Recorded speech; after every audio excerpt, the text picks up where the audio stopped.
We're getting to hear that the BJP has now finally appointed the election in charge for 3 states. We are hearing that the names have already been announced for the elections, for those who will be in charge of the elections in Rajasthan, Haryana and Andhra Pradesh. So that's the breaking bit of news that we have received, that the people have been appointed to oversee the elections in these 3 states, Rajasthan, Haryana and Andhra Pradesh. We were just talking about the alliances being stretched by the BJP final seat sharing talks that are still going on in the run-up to the polls, the first phase of polls that is going to begin shortly in a few days from now. Payal joins us for the very latest. Payal, over to you. Fill us in with all the details. So who is going to be in charge of the elections in Rajasthan, Andhra Pradesh and Haryana? Well, Andhra Pradesh is very interesting because that is where the BJP actually sees its real chance this time around, and that's the reason you have General Secretary Arun Singh being made in charge. Co-in charge is of course going to be Siddharth Singh, former minister in the Yogi government, and Siddharth Singh before this was also in the fray as far as the Chhattisgarh Assembly elections were concerned. Arun Singh's name becomes very interesting because Arun Singh's name was one of those names that was doing prominently the rounds for probably a Lok Sabha candidature for Ghaziabad, so that seems to be out. No real changes as far as Haryana are really concerned, but Satish Punia has been made in charge of Haryana, which clearly means that he was also in the fray for the Lok Sabha elections. He seems to be out. Surendra Nagar, who is also the in charge of Haryana, continues to be the co-in charge of Haryana.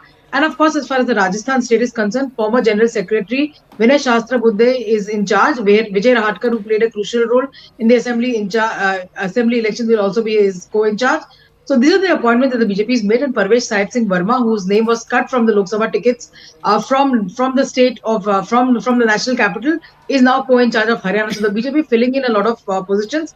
Remember, there's a lot of stress amongst a lot of candidates. For example, seats like Ghaziabad, where people wanted to know what really is happening. So it seems as of now the front runner continues to be General VK Singh, who is a sitting MP from there for the last 2 terms. But people had in fact said that probably Arun Singh could also be one of those faces. That seems to be out. It seems that VK Singh will continue to be the front runner. So obviously, with the organizational duties being given to these leaders, it's going to be difficult for them to actually focus on their own elections. And that's the reason, earlier also we remember that the in charge for Andhra Pradesh was V. Muralidharan, minister in the government, who's currently vying for his political chances from Kerala. He was removed, and in his place, the in charge has now been made. Arun Singh has been made in charge. Siddharth Singh also has been a former spokesperson, has been somebody who's played a crucial role in the central BJP politics, also in terms of the being part of Amit Shah's team here when Amit Shah was the party president. So he finds himself in Andhra Pradesh. So very interesting, combinations and permutations that the BJP is really stitched up. Because remember, Satish Punia also lost his elections, in the assembly, and there was a lot of blame game that was doing the rounds, and possibly he would be accommodated here in the Lok Sabha, but that seems to be out for now. Very interesting, and I think that's an important point that you made, how the BJP is working extra hard, burning the midnight oil to fill in those crucial positions and finalizing the election preparations ahead of the Lok Sabha polls. Well, there's a lot happening right ahead of this election.